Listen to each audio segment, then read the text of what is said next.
After this, Jesus went to Jerusalem for a religious festival. Near the sheep gate in Jerusalem there is a pool with 5 porches. In Hebrew, it is called Besatha.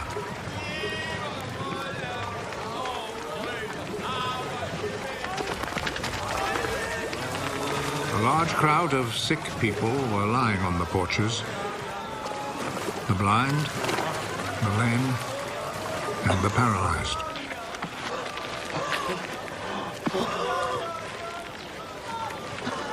A man was there who had been sick for 38 years.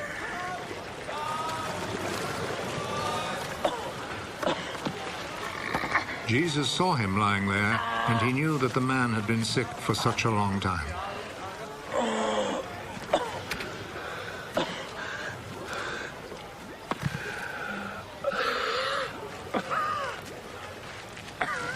Do you want to get well?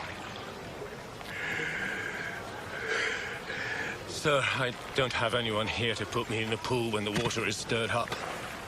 While I'm trying to get in, somebody else gets there first.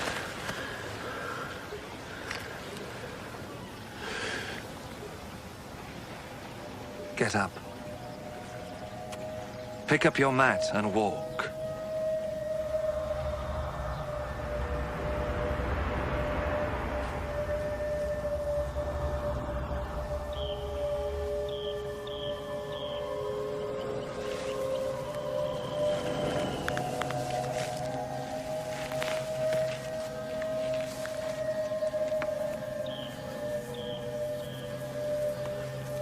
Immediately, the man got well.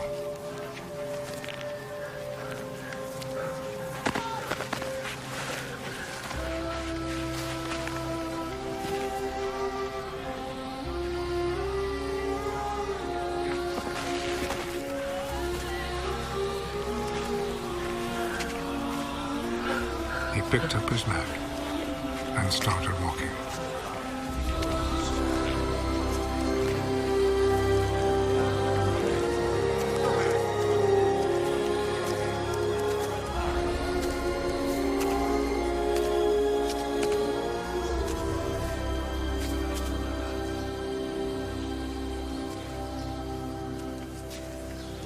The day this happened was a Sabbath, so the Jewish authorities told the man who had been healed, "This is a Sabbath, and it is against our law for you to carry your mat."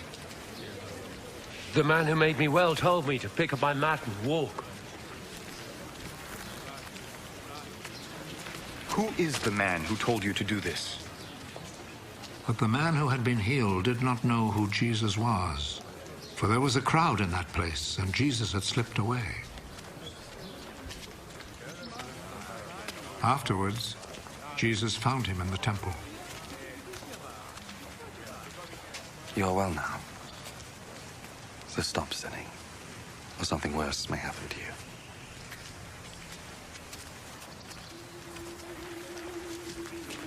Then the man left and told the Jewish authorities that it was Jesus who had healed him.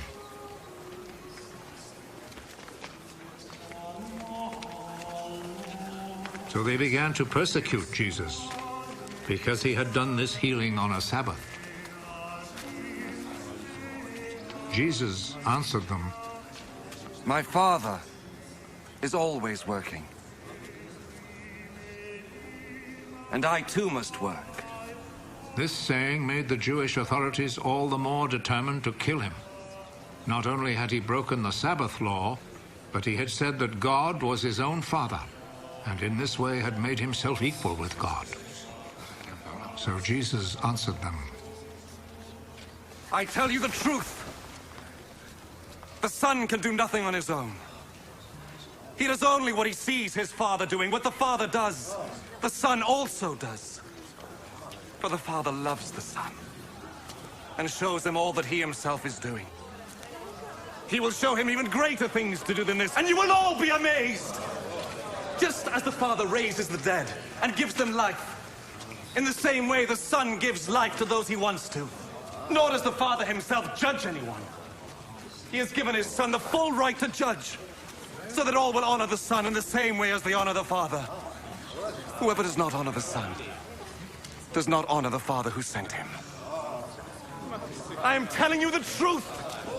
Those who hear my words and believe in him who sent me have eternal life. They will not be judged, but have already passed from death to life. I am telling you the truth.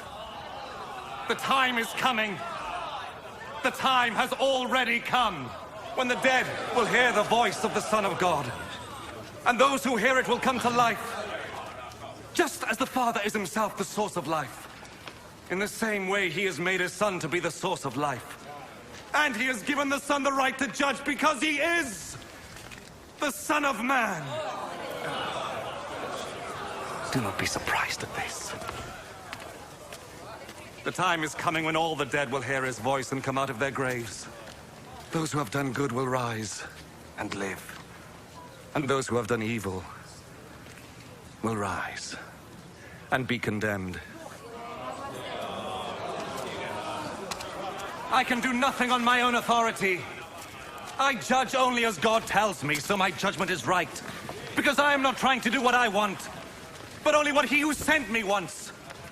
If I testify on my own behalf, what I say is not to be accepted as real proof. But there is someone else who testifies on my behalf. And I know that what he says about me is true. John is the one to whom you sent your messengers. And he spoke on behalf of the truth. It is not that I must have a human witness. I say this only in order that you may be saved. John was like a lamp, burning and shining. And you were willing for a while to enjoy his light. But I have a witness on my behalf, which is even greater than the witness that John gave. What I do, that is the deeds my Father gave me to do. These speak on my behalf and show that the Father has sent me. And the Father who sent me also testifies on my behalf. You have never heard his voice or seen his face. And you do not keep his message in your hearts, for you do not believe in the one whom he sent. You study the scriptures because you think that in them you will find eternal life. And these very scriptures speak about me, yet you are not willing to come to me in order to have life. I am not looking for human praise, but I know what kind of people you are. And I know that you have no love for God in your hearts. I have come with my Father's authority, but you have not received me. When, however, someone comes with his own authority, you will receive him. You like to receive praise from one another, but you do not try to win praise from the one who alone is God. How then can you believe me? Do not think, however, that I am the one who will accuse you to my Father. Moses, in whom you have put your hope, is the very one who will accuse you. If you had really believed Moses, you would have believed me, because he wrote about me. But since you do not believe what he wrote, how can you believe